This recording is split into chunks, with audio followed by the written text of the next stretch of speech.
जम्मू कश्मीर में आतंकवादियों के बुरे दिन तो पहले ही आ गए थे। अब आतंक के अंडर कवर एजेंटों की धरपकड़ की जोरदार मुहिम लगातार जारी है। एक एक कर सिस्टम और सरकारी तंत्र में छिपे हुए देश के दुश्मनों को तलाशा जा रहा है, जो पगार तो सरकार की लेते थे लेकिन काम आतंकियों के लिए करते थे। खुफिया ब्यूरो के अलर्ट और पुख्ता जांच के बाद जम्मू कश्मीर सरकार ने सिस्टम के अंदर 11 ऐसे कर्मचारियों और अफसरों की पहचान की जिन्हें तत्काल प्रभाव से बर्खास्त कर दिया गया, जो देश विरोधी गतिविधियों में लिप्त थे। आपराधिक मुकदमा दर्ज हुआ 100 अलग। बर्खास्त किए गए 11 कर्मचारियों में से 4 अनंतनाग, 3 बड़गाम, 1 बारामूला, श्रीनगर, पुलवामा और कुपवाड़ा से हैं।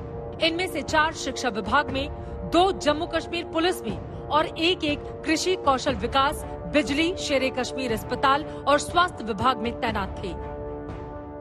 जरा सोचिए, छिपे हुए दुश्मन कितने घातक होंगे और कितना नुकसान पहुंचाया होगा इन्होंने। सरकारी तंत्र में होने की वजह से उस महकमे को लेकर इन पर शक करना भी काफी ज्यादा मुश्किल था। आज तक को मिली एक्सक्लूसिव जानकारी के मुताबिक इन्होंने खुफिया जानकारियां आतंकवादियों को मुहैया करवाई हैं। बड़ी खबर यह भी है कि आतंकी कनेक्शन और टेरर फंडिंग के मामले में आतंकी सरगना सैयद सलाउद्दीन के दोनों बेटों सैयद शकील अहमद और शादिर यूसुफ को भी बर्खास्त कर दिया गया है। शकील अहमद श्रीनगर के शेरे Kashmir institute of medical sciences में काम करता था, वहीं शाहिद यूसुफ श्रीनगर में कृषि विभाग में काम करता था।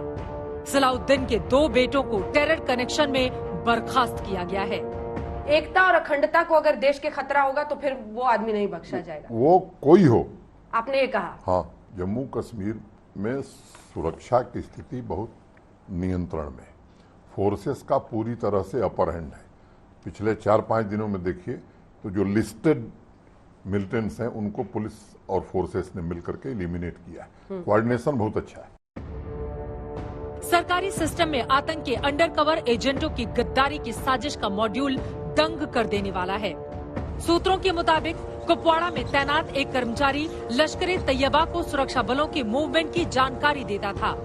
अनंतनाग जिले के 2 शिक्षक जमात इस्लामी और दुख्तारन ए मिल्लत की अलगाववादी विचारधारा का प्रचार करते थे, यानी युवाओं को राष्ट्र विरोधी गतिविधियों में शामिल होने के लिए उकसाते थे। स्वास्थ्य विभाग में तैनात नाज मोहम्मद अल्लाई पर 2 खूंखार आतंकवादियों को पनाह देने का आरोप है। इसी लिस्ट में शामिल जम्मू कश्मीर पुलिस के 2 कांस्टेबल ने आतंकी आकाओं को टॉप सीक्रेट जानकारी तक दे डाली, रसद मुहैया करवाई। एक कांस्टेबल अब्दुल राशिद शिगन ने तो खुद सुरक्षा बलों पर ही हमले किए हैं। खतरे का अंदाजा आप इस बात से लगा सकते हैं कि जब हमारे टॉप अधिकारी सुरक्षा बल किसी सीक्रेट मिशन पर होते थे तो उस रूट को लेकर ये पुलिस वाला सारी की सारी जानकारियां आतंकवादियों को मुहैया करवाता था। कहां पर किस तरह से प्लान को अमल में लाया जाना है, कहां आतंकवादियों के खिलाफ कार्रवाई करनी है, ये तमाम बातें इस पुलिस वाले के जरिए आतंकवादियों तक पहुंचती थी।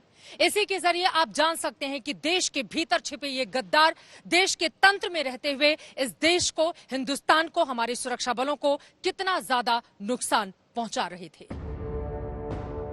जम्मू कश्मीर में संदिग्ध गतिविधियों में शामिल कर्मचारियों की धरपकड़ के लिए सरकार ने टास्क फोर्स का गठन किया था, जिसकी जांच के आधार पर कई कर्मचारी सुरक्षा एजेंसियों की रडार पर हैं। माना जा रहा है कि आने वाले दिनों में आतंक के समर्थन में कुछ और कर्मचारियों पर बड़ी कार्रवाई हो सकती है, ताकि आतंकवादियों को मिलने वाली मदद के नेटवर्क को जल्द पूरी तरह से ध्वस्त किया जा सके।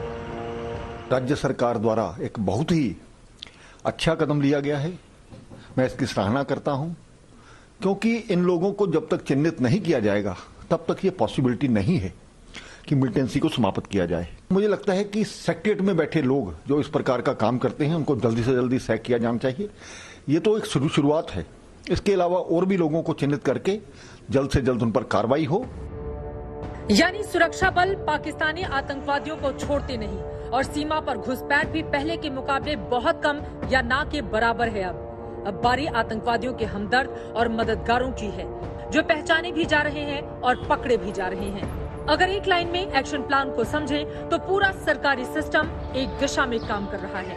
यही वजह है कि पाकिस्तान का कश्मीर प्लान पूरी तरह से चौपट होता जा रहा है। श्रीनगर से अशरफ वानी के साथ चित्रा त्रिपाठी, दिल्ली आज तक।